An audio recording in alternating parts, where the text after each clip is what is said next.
A very good morning. Today, our next lecture we are going to start. That is the arbitration. It is in professional practices. It is your week 12 lecture, and we are going to study about what are the pros and cons of arbitration and what are the types of arbitration and how it is done. So all these things we are going to do in the next lecture. First of all, basically, we want to know that basically what arbitration is. If I'll talk about arbitration, it is a process in which a dispute is submitted to an impartial outsider who makes a decision which is usually binding on both the parties. That means if two persons are having any kind of disputes regarding anything, it might be any land or whatever, the money issues, whatever the thing is. So what a person does is he or she hires an arbitrator who what it does is it he or she tries to solve the dispute. Right, so he or she is a judicial who listens to both the parties, get to both the parties what they're saying about the dispute, and then he or she comes to a conclusion that what is supposed to be done, keeping in mind both the sides, both the parties. Right? Then, when we are talking about this arbitration, so the person who goes for this arbitration process is known as arbitrator. Right. So the last whatever the conclusion the arbitrator has done, it is binding, and both the parties have to follow the same. So, what basic things we need to know about this arbitration is that the arbitrator he enforces his own point of view contenting both the parties after listening to them, and he is the predominant person who is giving his or her conclusion, and both the parties have to follow that. Right, and the other thing is that this arbitration is a process. It is a judicial process that there are certain steps that has to be followed while doing this arbitration process, and the award for the arbitrator is binding, and it has to be which is written. Both the parties have to follow that, and they cannot like compensate, or they cannot like bargain for the things, and they cannot compromise even. Right, then the if I'll talk about the process of arbitration, it is first of all, if there is any kind of dispute and if they want to get into the judicial process, so what they do is, first of all, the process is the case is being filed.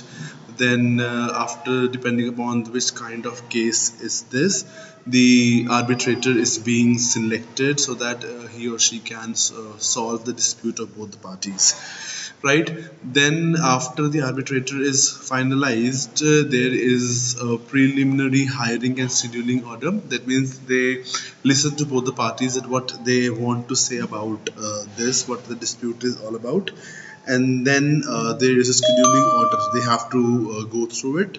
Then is after listening to both the parties, they have to discover that which party is correct, which party has got more of the stronger points in the dispute. Then after the discovery process, then when they have all the things, then they go for hearings. There are just like in courts there are hearings. So in this arbitration process there is the hearings, then there is the post arbitration briefs, and then the final arbitration, what the dispute how it is being followed in both the parties, keeping in mind that what is the best way to solve that dispute. Right. So one thing we need to we need to remember about is this arbitration process. It is a judicial process, and you have to follow all the steps while doing this process. There is no shortcut, and the result, whatever the arbitrator will say, you have to unconditionally follow that. Right, then so when we are talking about this arbitration process and arbitration arbitrator, right, so what kind of disputes an arbitrator can solve? Right, so the next important point is that what are the arbitral disputes that can happen and where we require an arbitrator. right? So the arbitral disputes, it is based upon the property. There might be any property issues or regarding two brothers and between two brothers and families and whatever.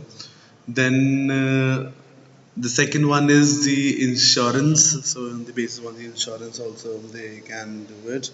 Then the contract, business partnership disputes, there are family disputes, the construction disputes or commercial recovery disputes. So these all are the things that the arbitral disputes where we require an arbitrator to solve that disputes.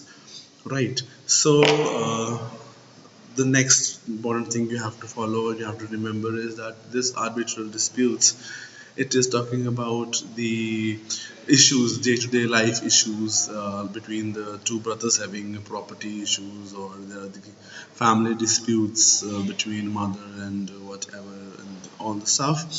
Then so this is all the arbitrators. So then we are supposed to know that if there is an judicial have selected an arbitrator while for solving any kind of dispute, so what are the basic duties they have to follow, right? Then the basic duties of arbitrator is this to they have to take the administrator oath of both the sides, and they have to witness the appearing. Then they have to act judicially and impartially. They should be very unbiased while listening to both the parties, and they have to put the necessary interrogatories to any party to any dispute. They have to see that what is required while having that while solving that dispute, and determine by and to whom the cost of reference and the award shall be paid. They have to follow that on both the sides what is supposed to be done, and they have to determine both things. And he has to award the interest if the say two brothers are having any kind of disputes regarding any properties, and they have to see that what compensation the person who is having the less chances of like the then they have to see they have to award the interest as well. Then they have to fix the amount, mode and time of payment, that how the payment is to be done, how it has to be done, and what is the amount they have to pay as a compensation or as the so the time of payment basically depends on at which time period how many money they have to pay in with interest, or they have to make the full the compensation.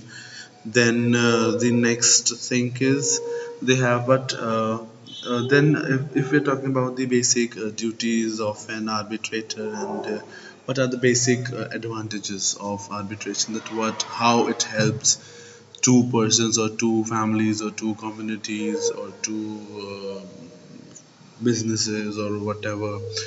So, what are the basic advantages of arbitration? The first of all is that they have the person who is expertise in that particular thing, and he or she is unbiased because he is unknown to both the parties. It has been selected by the judicial and so they make a very clear and unbiased decision. The thing is that it have a lower cost, because if you go to any court case, it takes a lot of time, it takes hearings and a lot of stuff. Then it is the cost is lower, and it is very flexible.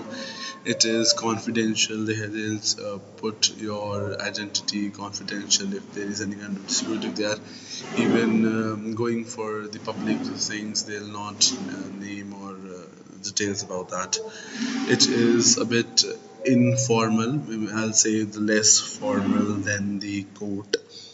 Then it is the preservation of business relationships. It is like we the like if we have any business relationship with other companies or other brands or a lot of things, so it the anonymity is being made so that it will not affect any other relationship or any other partnership or whatever. Then everything which has having the pros, they also have some types of disadvantages, right? So what are the basic disadvantages of arbitration? Is it has a limited resource. It is uneven. Sometimes one side is more heavier is heavier than as compared to the other one. Then there is a lack of transparency. The cost, the parties can even bribe the arbiter and the agency. So there are a bit limited rights of appeal and fewer means of challenges and award, and the lack of formal discovery because it is kind of informal. I have told you before also, it is a bit less formal as compared to courts, so that the process can be like it can be changed, or the parties don't have any kind of right to say whatever against the arbitrator if they think that they are wrong. Right, here we end our today's lecture. So I'll tell you what we have done in this lecture. First of all, what is basically arbitration is. What the persons who do the arbitration between two parties to try to solve the disputes. So who name it is the arbitrator, and what are the duties of an arbitrator, and what kind of things they have to follow as an arbitrator, and then what are the basic advantages of arbitration and disadvantages of arbitration. So you have to remember all these things because this is important to know that if in professional practice, if you have any kind of dispute regarding anything, so how you can solve it without dragging the things to the court, so that all knows about what the dispute is. So it might be affecting your career or relationships, or many things. So in the next lecture we'll be doing the types of arbitration in this, so stay tuned. Thank you.